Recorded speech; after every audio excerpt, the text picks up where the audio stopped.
স্ত্রীকে কখনো মা বাপ সন্তান সন্ততির সামনে কোনো ভুল ত্রুটি হলে শাসন করবেন না।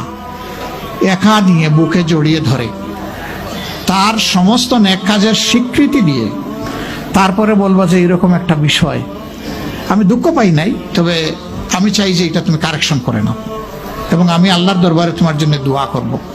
মাথায় হাত রেখে একটু দোয়া করে দেন। এর চাইতে বড় আর কোনো শাসন হয় না। কিন্তু আপনি যদি মাকে খুশি করতে গিয়ে মায়ের সামনে তাকে ধমক দেন, তার ব্যক্তিত্বের উপর আপনি তীর ছুঁড়েছেন, আঘাত দিয়েছেন, সে ফুঁসে উঠবে।